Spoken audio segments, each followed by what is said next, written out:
أجمعين باعث الأنبياء والمرسلين ثم الصلاة وأتم التسليم على المبعوث رحمة للعالمين سيدنا ومولانا وحبيب قلوبنا وطبيب نفوسنا وشفيع ذنوبنا أبي القاسم المصطفى محمد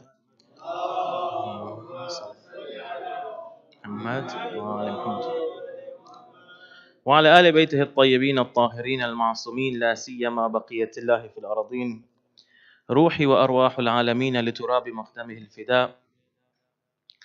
أما بعد، فقد قال الله سبحانه وتعالى في محكم كتابه العزيز: بسم الله الرحمن الرحيم. زين للناس حب الشهوات من النساء والبنين والقناطير المقنطرة من الذهب والفضة والخيل المسومة والأنعام والحرث ذلك متاع الحياة الدنيا والله عنده حسن المآب. To hasten the reappearance of our 12th Imam, perfume our majlis with a loud salawat ala Muhammad wa ali Muhammad.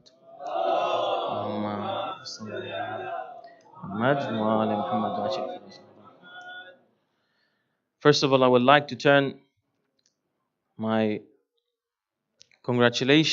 extend my congratulations to the mu'mineen, to the Imam of our time, MashaAllah ta'ala farajahu al-sharif. Allahumma salli ala Muhammad. On the birth anniversary of his grandfather, Imam al-Hasan al-Mujtaba salamullahi alayhi. Allahumma salli ala Muhammad. The first of the children and the grandsons of our Holy Prophet and the blessings of this household of Nubuwah, the firstborn of Our Lady Fatima Zahra salamullahi alayha. Allahumma salli ala Muhammadin wa ala. When a person talks about the Ma'sumin salamullahi alayhim, it is always possible to learn something new about their personality, something new about their reality, about the way they lived, about the lessons that they sought to teach humanity, why Allah subhanahu wa ta'ala sent them. Allah subhanahu wa ta'ala in the Holy Quran, in the verse that I quoted in the khutbah, He says, beautified for men is the love of things that they covet, women, children, qanatir al-muqantara of gold and silver, branded beautiful horses, cattle and fertile land. That is the pleasure of the present world's life. But Allah subhanahu wa ta'ala has the excellent return with Him. When we look at our second Imam and the way that he lived, whether that was during the life of the Holy Prophet or after him, during the life of his father, before and after assuming the caliphate, and also the time after he was forced to go into that truce with Muawiyah alayhi la'anullah. One of the important angles in the personality of our Imam salamullahi alayhi is to see how did he deal with his dunyawi life and the desires and the needs that life in this realm, in this dunya, in this world makes necessary for a human being to address these things. Yani, how did he, for example, how was his food? How was his interaction with the other gender, with his wives? How, for instance, was his love or his dealing with the money, any money or wealth? What position did he have in the philosophy of Imam al-Hasan sallallahu alayhi? With that, if we look at some of the shahawat, with the number of ashab al-kisa that the brother recited, we'll take 5 of these shahawat, the main that Allah subhanahu wa ta'ala refers to in the Holy Quran, and we will try to mention each and every one of them, what they mean, and then we will see where does our second Imam sallallahu alayhi stand with regards to this particular desire or need of this dunya, and where did his enemy, the person who led the other school of thought during that time, where does he stand, so that we can learn some lessons from our Imam sallallahu alayhi by seeing both the extremes, or both the different sides, not the extremes. The Imam alayhi salam was on a balance, not an extreme of any sort. So firstly, let's just mention these. First of all, what is related to the reproductive or the physical or the sexual desire that a human being has to reproduce. Secondly, the love of children and to brag and boast about your children and your progeny. My children are kada kada. Thirdly, the love of money and wealth. Fourthly, the love of position and leadership. I want to be, I want to lead. And finally, the desire and the needs of the stomach. First of all, shahwa. What is this shahwa that is referred to in the Holy Quran? It is an inclination in the human being to fulfill that which is pleasant to them, that which a human being likes. This nafs could be inclined to something that is mubah or something that is haram. That which is haram, a human being should abstain from. That which is halal, a human being has the permission to go and take what is necessary according to its need, to their need. However, to take and to excessively indulge in those mubahat as well, that also becomes makruh. Why? Because it takes away, it removes the remembrance of Allah subhanahu wa ta'ala from the heart of a human being. It leads to al-ghafla. So firstly, we have the first shahwa, the physical shahwa. Allah subhanahu wa ta'ala, He mentions that زُيَّنَ لِلنَّاسِ حُبُّ الشَّهَوَاتِ, then He starts مِنَ النِّسَاءِ. So the first thing is related to this, the physical needs. Allah subhanahu wa ta'ala, when He starts with this is due to a few reasons. And He mentions the love of women. Firstly, this is the strongest of the 5 shahawat and desires that the human being has. Secondly, Allah subhanahu wa ta'ala, when He is speaking, He does not only mean that you as a man have this attraction and this need for the other gender.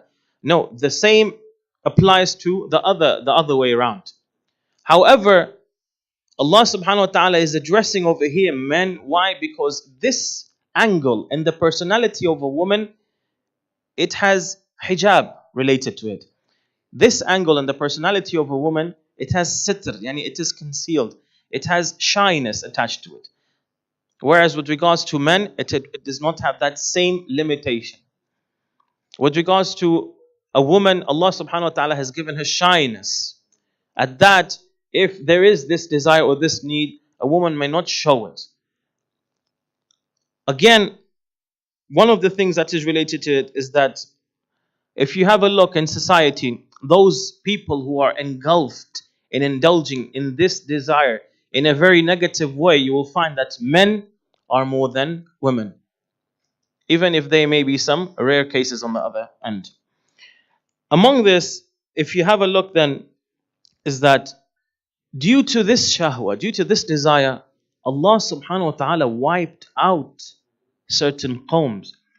This can lead to the collapse of a civilization and a nation. Today, this liberty with regards to this particular physical indulgence in the Western world, it has led to this deterioration in morality. Correct or not? Look at how the society is. Every single day you find a new type of corruption, a new kind of indulgence that is totally away from the soundness, from the fitrah that Allah subhanahu wa ta'ala has created us. So if we have a look at our Imam al-Hasan salamullahi alayhi, Allahumma salli ala Muhammad wa ala Muhammad. Muhammad wa ala Muhammad. Our Imam al-Hasan, he was handsome, he was good looking, he was very awe-inspiring, and if you look at him, yani if you would look at him, your eyes will be just focused and just locked on him. You could not take away your sight. That is our Imam alayhi salam was. So with regards to this particular physical need, the other side, yani with regards to women, he could receive more attention. He could use this in a negative way. Many people during that time from the different tribes of the Arabs, they would approach Imam al-Hasan alayhi salam and ask him to marry their daughters. However, Imam alayhi salam, he would not misuse this. He would not misuse this. Whereas on the other hand, if you have a look at Muawiyah, all that I can say, that this member and the respect of the member allows me to say, is that he was on the very, very far end of any sense of morality. And with regards to this particular indulgence, he was known to be a very, very immoral person. That is not. That is all that I can say from this member. The respect of this member allows me to say. Secondly, if we have a look at the second desire, that is the love of children and boasting and bragging, tafakhur. If you have a look at a child, your child is the extension of yourself. Your love for your child is the fact that is because your child, of course, he's from your own flesh and blood, but he also bears your own traits, your own characteristics. So you see him as an extension of you, and he is you number two. Correct? That is yourself. This is your child. When Allah subhanahu wa ta'ala says in the Holy Quran, Shahwat min al-nisa wal-banin, He mentions male children. Now, when he mentions male children, it is not that a human being will not love his daughter, and he's only focused on his male children. No, that is not the fact. The word banin was mentioned over here because of the fact that the Mufassirun, they say in the Arabic language, when you have a group, in this group you have a certain amount of women and a certain amount of men, the pronoun or the adjective that you will use will always be masculine. That is how the Arabs used to speak. So if you say, for example, now in the English language, normally the adjectives, they don't have masculine or feminine. You just say, for example, a big shop, or for example, delicious food, or whatever. Some of today was Ramadan, thinking about food. But so in general, there is no feminine or masculine pronoun or adjective. But in the Arabic language, there is. So when Allah subhanahu wa ta'ala is mentioning that, He does not only mean men. However, one of the wisdoms of mentioning sons in this ayah as one of the desires and shahawat is the fact that a son, a father or a mother, they will have more hope in relying on this son for their bettering or the betterment or the situation, or to support them when they become older. So that's firstly. Secondly, their mentality is also such that this son of mine, he is from my own clan. So he's going to talk about me, about my achievements, etc. He will keep my memory alive. Whereas my daughter, she may go to another family, she become part of another union. Upon that, she may not talk about my own memory, about my own achievements, about myself. If you have a look at Imam Al-Hasan salamullahi alayhi, Allahumma salli ala Muhammad wa Muhammad.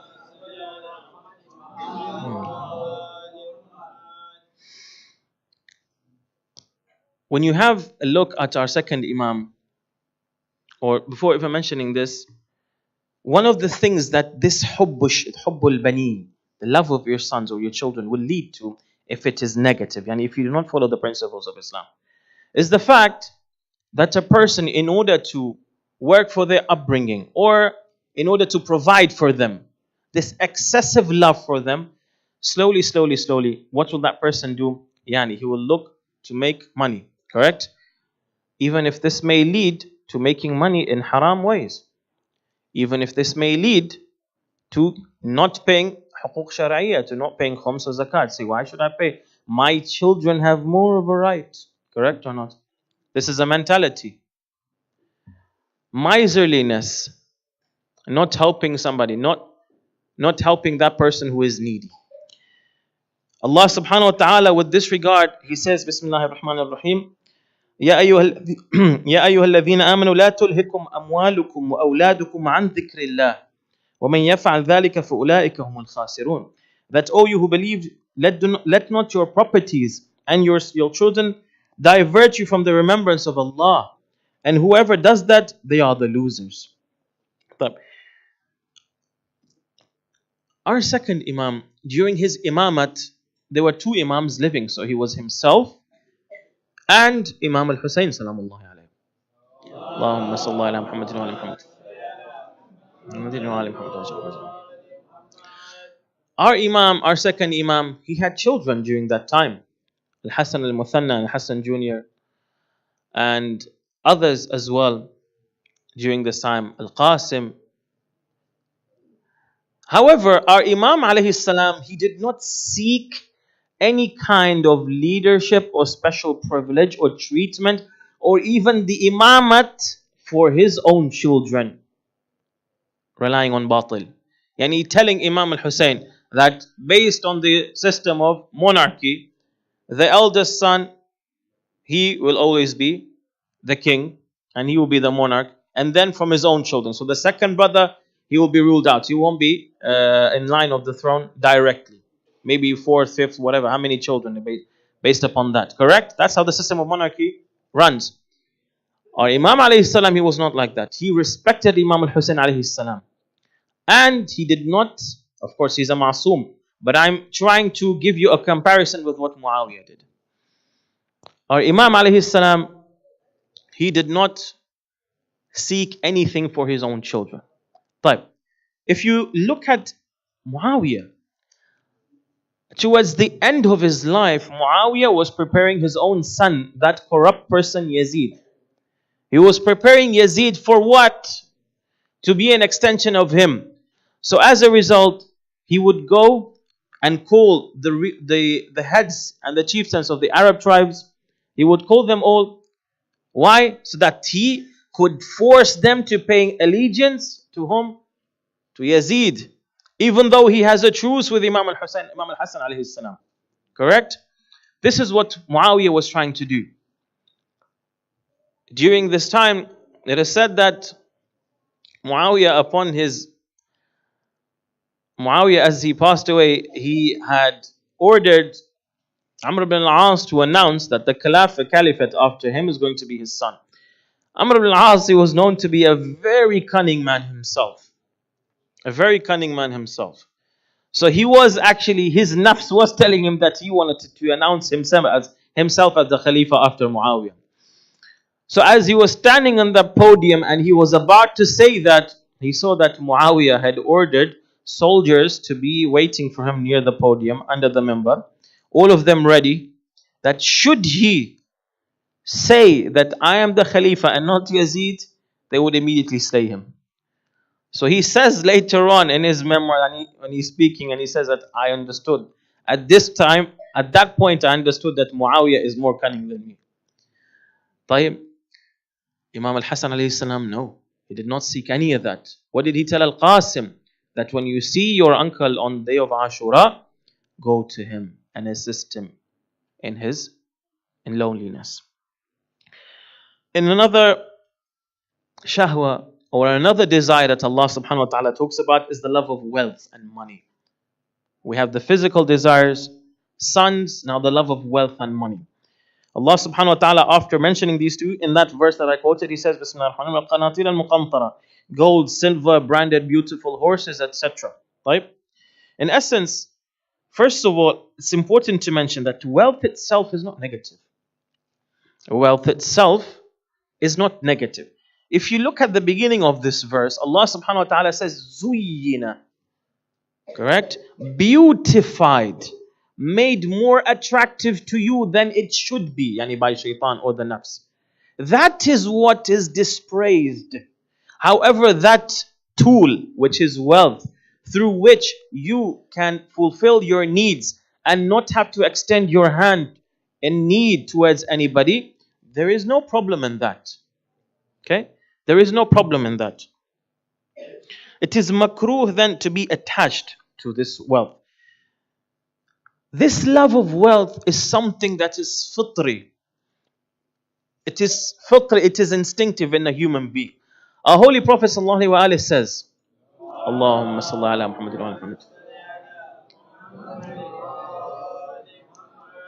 that the son of Adam, if he were to possess one valley, he would want to possess a second. He would desire a second valley. And if he were to possess two valleys, he would desire a third. That is how a human being is. That is how the fitrah is. Not the fitrah, that is how the human instinct is. If it is not guided properly. In another verse, Allah subhanahu wa ta'ala, as He talks about this, He says, Bismillah ar-Rahman ar-Rahim, إِنَّ الْإِنسَانَ لَيَطْغَى أَنْ رَآهُ اسْتَغْنَى.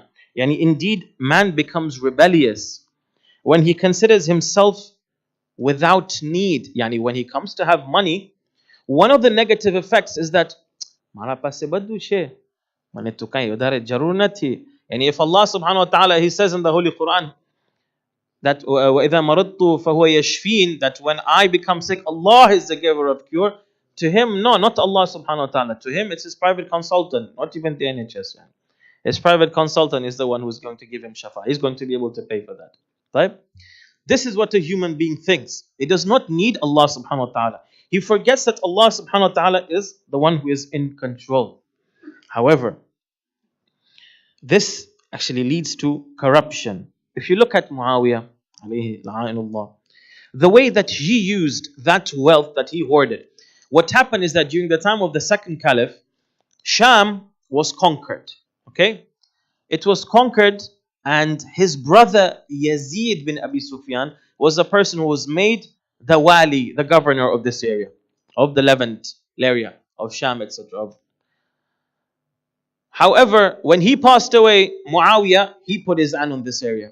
He became the governor by force. Amir al-Mu'mineen salamullahi alayhi, when he came, he ordered him to give everything up and go back home. But he did not listen. And based upon that, you had those battles that happened, the Battle of Siffin, etc.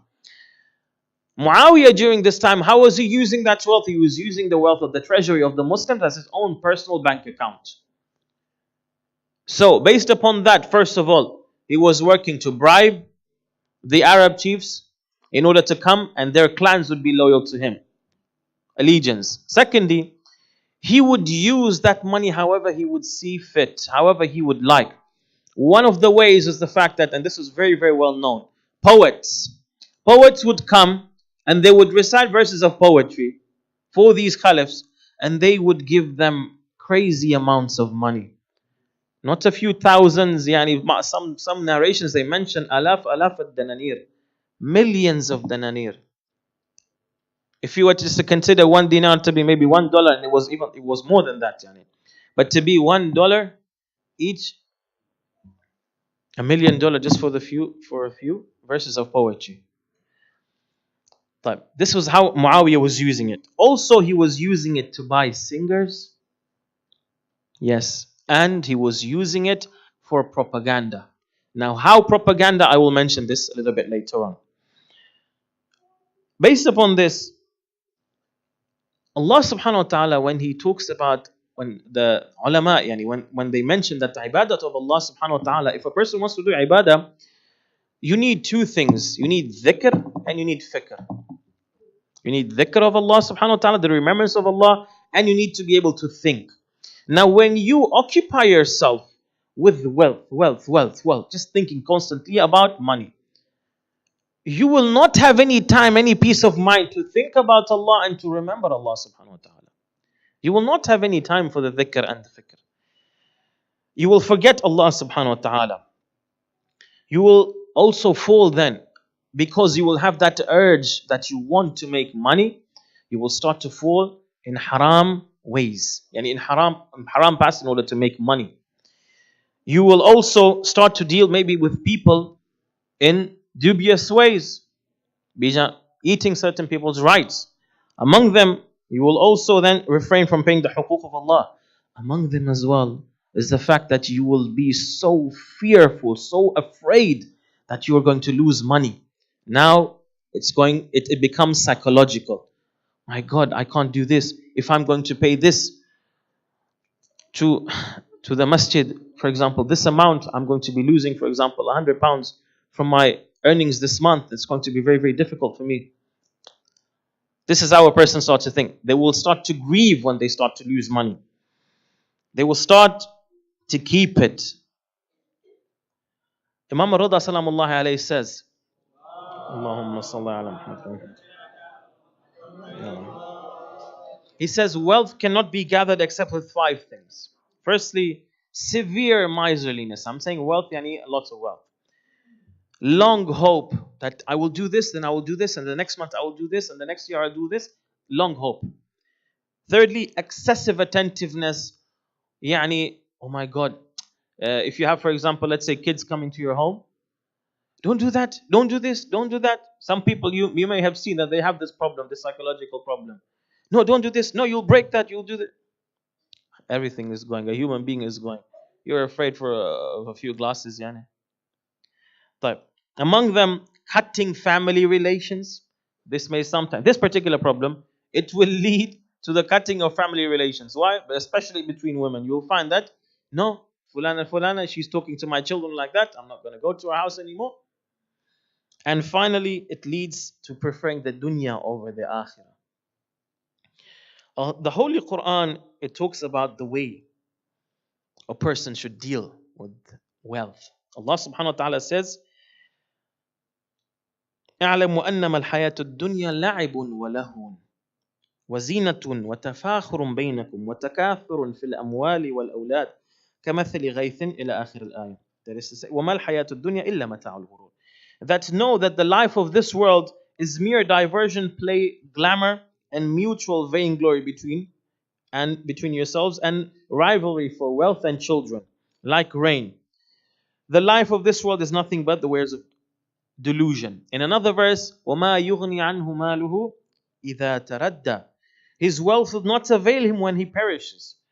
So, based upon this, let us look at the way these two personalities, Imam al-Hasan and Muawiyah, deal with their wealth. First of all, Imam al-Hasan one of his alqab is Kareem wa Ahlul Bayt alayhi salam. Kareem wa Ali Muhammad. Sallallahu alayhi Muhammad wa Muhammad.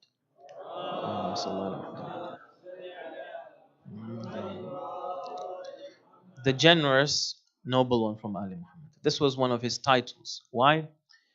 Imam al-Hasan alayhi salam, money meant nothing to him. Money to him meant nothing.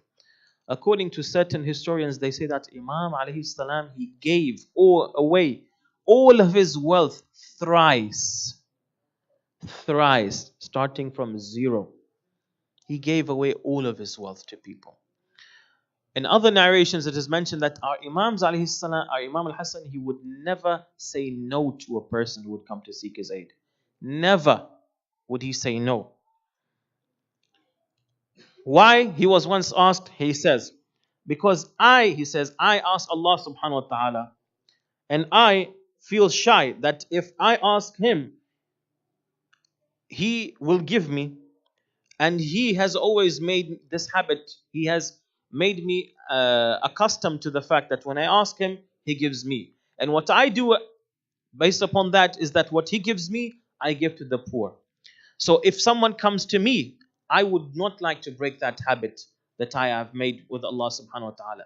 Whenever I ask him, he gives me. And whenever he gives me, I give to people. That is his habit and this is my habit. I do not want to make my habit, I do not want to break my habit lest he breaks his habit with me. This is Imam al-Hasan sallallahu alayhi wa. In another narration, look at how Imam alayhi salam was with people. Once he passed and there was an African servant, a slave. He had a piece of bread in his hand. He was eating one morsel, one part of it, and he would feed another to a dog that was near him. Our Imam sallallahu passed at that slave and he looked at him and he really liked this action. That look at him, even though he is so poor, but he's not only eating himself, he's also having mercy on one of the creations of Allah subhanahu wa ta'ala. Based upon that, the Imam alayhi salam did not leave except that he bought that slave. He freed him. And then the farm that he was around, he was working in, he bought that farm and he gave it to that slave. This is Imam al-Hasan sallallahu alayhi. Allahumma salli ala Muhammad.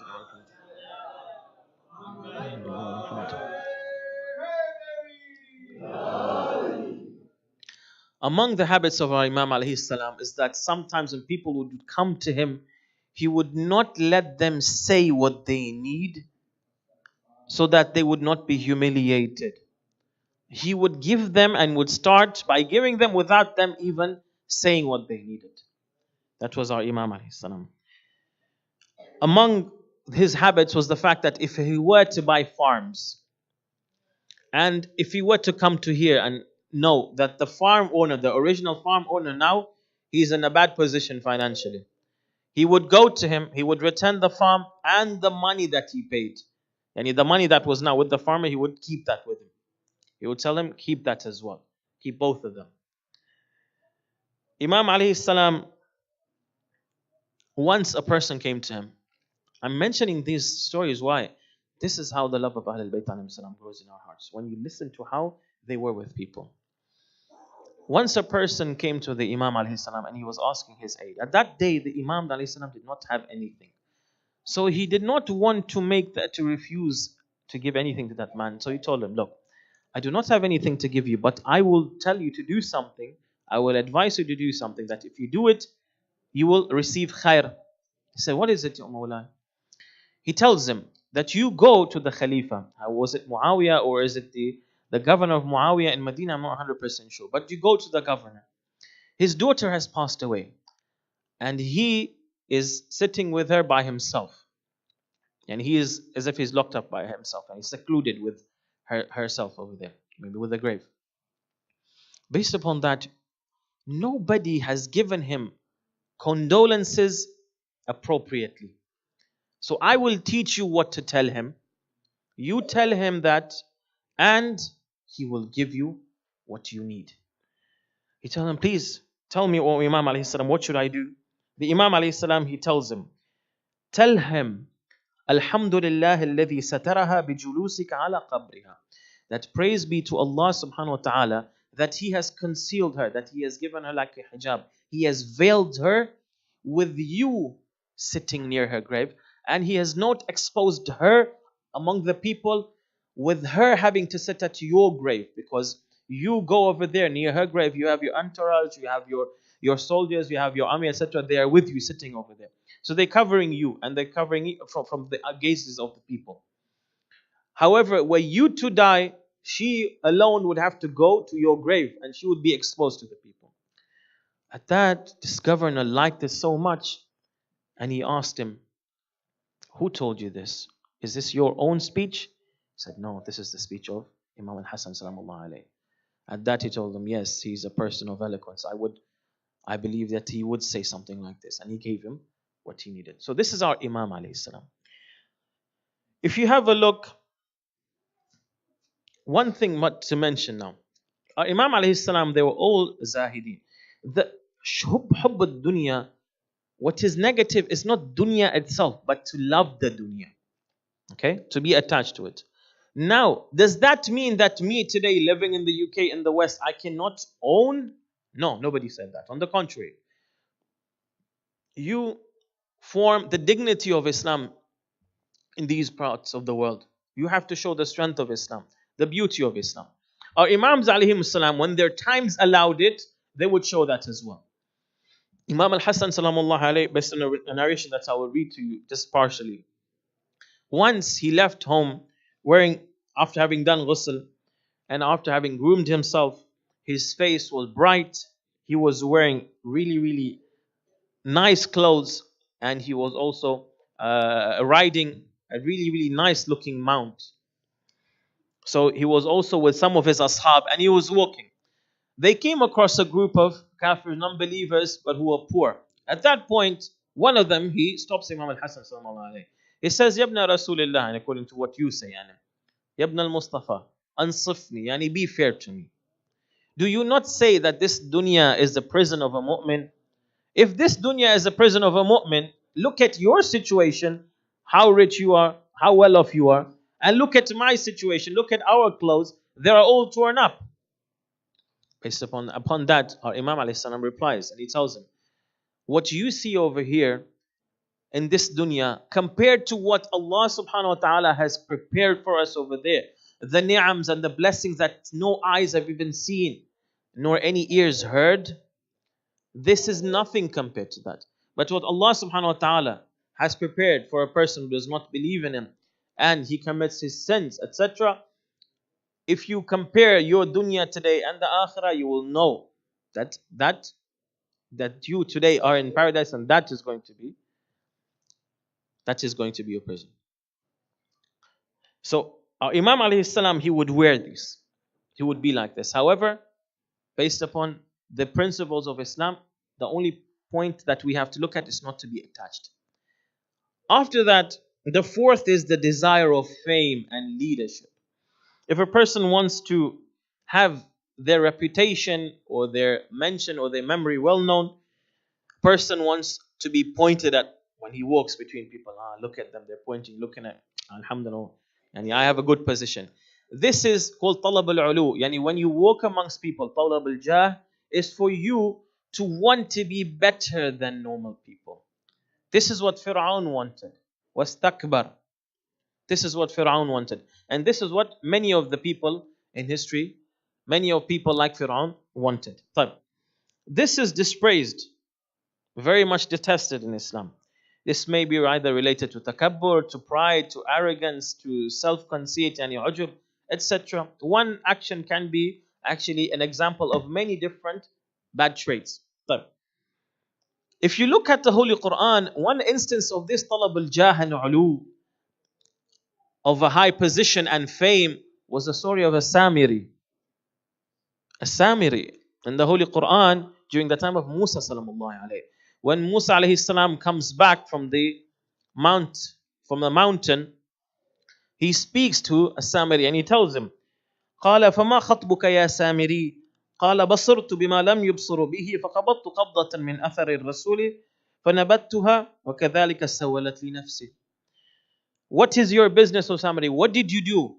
What was going on with you? He said, I saw what they did not see.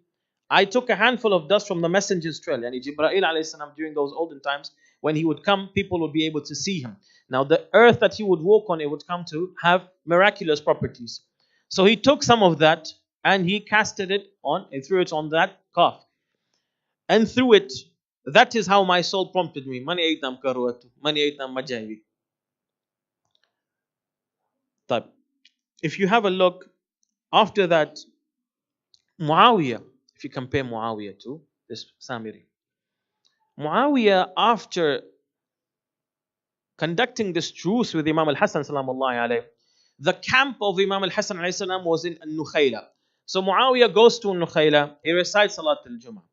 After reciting Salat al-Jum'ah, he tells them this, and I quote it for you. إني والله ما قاتلتكم لتصلوا ولا لتصوموا ولا لتحجوا ولا لتزكوا إنكم لتفعلون ذلك. Yani I did not fight you, yani fight the army of Imam al-Hasan alayhi salam, neither so that you should pray, you should perform psalm, fast so that you could perform zakat, give zakat or perform hajj. You're already doing that anyway. إنما قاتلتكم ليتأمر عليكم وقد أعطاني الله ذلك وأنتم كارهون. I only did that so that I could rule you. I could lead you. I could be your king. And you will be detested as you hate it. And I am taking control of you forcefully. That is what Muawiyah wanted. On the other hand, Muawiyah, one of the other things that he did with this regard and this love of fame, he also hired people to fabricate a hadith. And this was one of the worst times that came on the hadith and the sunnah of the Holy Prophet and Ahlul Bayt, because it was not permissible for people to narrate a hadith. This was during the time of the first caliph, the second caliph especially, who prohibited people from narrating. During the time of Muawiyah, not only that, now they started to do something worse, to make a hadith, make up a hadith in their virtue, in his own virtue of some of the Sahaba, etc., etc. Why? So that they could be on the same level as Ahlul Bayt, and people would not know the importance of Ahlul Bayt sallallahu alayhi. I won't mention one of the examples of that hadith. Imam al-Hasan salamullahi alayhi, on the other hand, Allahumma salli ala Muhammad wa Muhammad. When we say that this fame is not praised, one thing that we should know is that the fame that you try to build for yourself and make people, coerce people or lead people to praising you, this is what does not please Allah subhanahu wa ta'ala. But there are certain people who deserve this, who have the necessary qualities. So this ri'asa, this leadership, is of two kinds. One is of a person that does not have the necessary qualities to lead. Muawiyah neither has that knowledge, neither did he have those akhlaq. He only wanted to rule, and he based upon what he said himself. Imam al-Hasan alayhi salam, no. He was looking for this leadership because it is his divine right. Secondly, he had that knowledge. He wanted to guide people, he wanted to advise people, he wanted to teach people. Correct?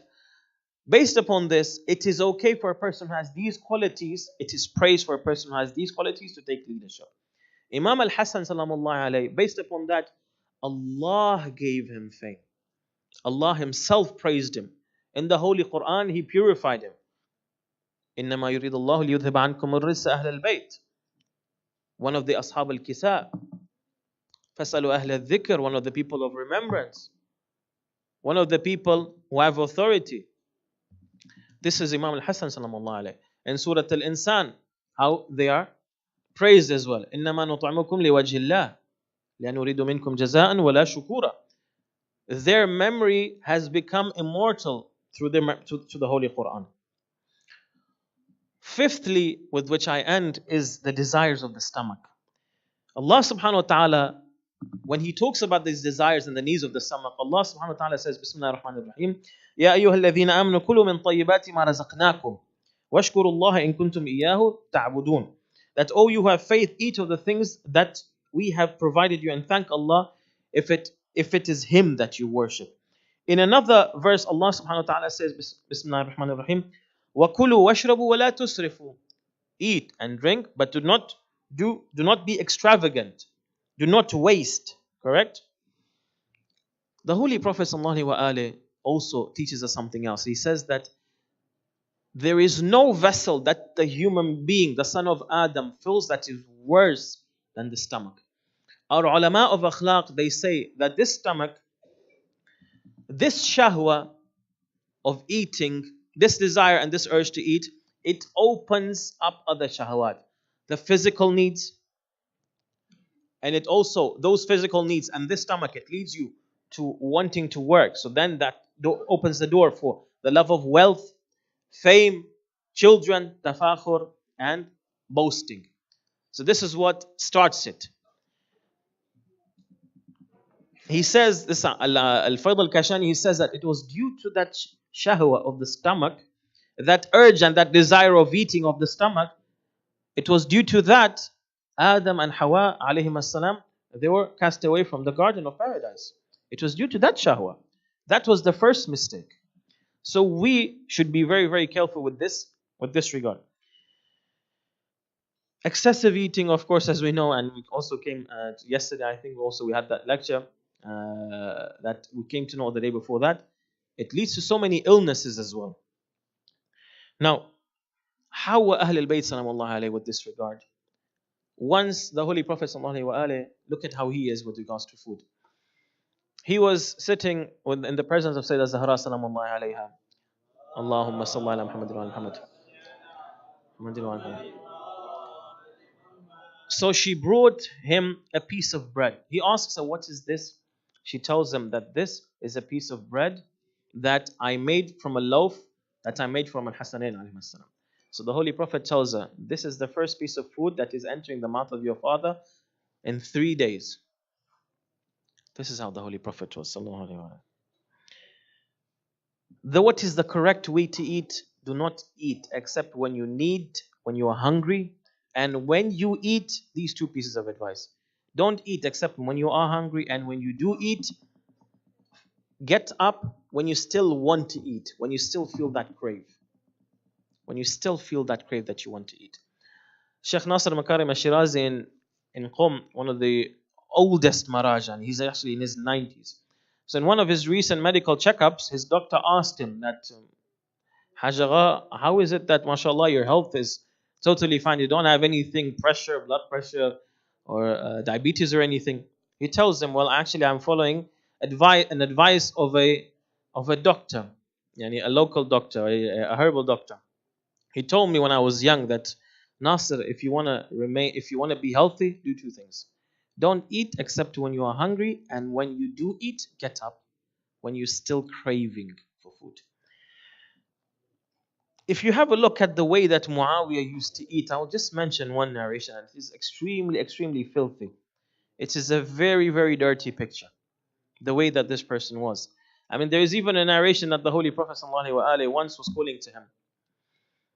And he sent a messenger to go to him, to bring him. The messenger comes back, tells him what? Where is he? Says he's eating. Is he eating? Is he still eating? does he not get full? In another narration, and from Imam al-Hasan alayhi salam, sallallahu alayhi. Allahumma salli ala Muhammad wa ala Muhammad. I'll just quote a portion of it. That he mentioned when he was asked by one of his ashab that why did you accept to give this? Why did you accept the truth with Muawiyah? Why did he give him the rule? At that he says that I heard the Holy Prophet say that this ummah, that days will not pass until this ummah, it will obey and it will come under the rule of a person who is fat, who has a really big mouth, and he eats and he does not get full. In one of the narrations or one of the accounts that is mentioned that Muawiyah he ate a barbecued calf, a chili spiced goat, another normal goat, and he was still eating fruits. And then he told his servants, take away the food. I'm not full, I'm tired. This is how Muawiyah was. Imam al-Hasan salamullahi alayhi. Imam al-Hasan salamullahi alayhi, the way that he used to eat. Once children who were in the alleyway, they were eating bread. So they called Imam al-Hasan and said, please eat with us. Pieces of bread. He sat down and he ate with them, and then he took them home as well, and he fed them and he gave them. In another narration, once Imam al-Hasan and Imam al-Husayn alayhim as-salam, they were with one of the ashab by the name of Mudrik bin Ziyad. So they were in one of the basatin and one of the farms of Ibn Abbas. At that time, Imam al-Hasan and Imam al-Husayn, they went by a stream, and then Imam al-Husayn, he asked if there was some food. So this Mudrik bin Ziyad, he brings some pieces of bread, rotli, some salt, and some vegetables, some greenery, some leaves. So they eat them and say, Alhamdulillah. After that, this person brings more food and really, really delicious food. So he tells Mawla, please eat. Imam al-Hasan says, no. On the contrary, call your servants and let them eat from this food. That food that I ate before, that was more loved to me. I love that food far more. A short summary to end with. If we look at the seerah of Imam al-Hasan salamullahi alayhi, we understand that the way to deal with these dunyawi desires in ourselves and our bodies is to always seek balance, first of all. Allah subhanahu wa ta'ala put them in us. We have to understand them. Allah put them in us because of the fact that He wanted us to be the Khalifa, the representative of Allah, the viceroy of Allah subhanahu wa ta'ala in this dunya, on this earth. Based upon that, we need to continue. So the reproductive desire that is in a human being, it is for the continuity of a human being and also to be fulfilled in the halal way. Secondly, that need to eat as well so that we can have energy, we can continue. The love of children so that we can reproduce, we can make, we can teach them. This is how Allah subhanahu wa ta'ala, He fulfills these objectives. Our main objective of remaining as one of His representatives, the representatives in this dunya. We have to follow the leadership of the aql, and this is also something that could be mentioned in another lecture, but it's a longer discussion. The aql, you always, when you're faced in a situation and you find that I have two paths related to any of these 5 shahawat, follow the message of the aql. Secondly, we should also have shyness towards Allah subhanahu wa ta'ala, because Allah subhanahu wa ta'ala is closer to a human being than his jugular vein. And finally, we should fear His wrath. If a person follows and fulfills these shahawat in the correct way, Allah subhanahu wa ta'ala will help him. A person can reach a level that is higher than angels, because angels do not have the shahawat and the nafs to fight. They are only aql. They are only reason, and they obey Allah subhanahu wa ta'ala whatever He tells them. They do not have to go and fight with their nafs and their whims and their desires. However, a human being, if we are able to overpower our nafs and our desires, we can reach a level that is higher than that of the angels. وآخر دعوانا أن الحمد لله رب العالمين. صلى الله على محمد وعلى محمد.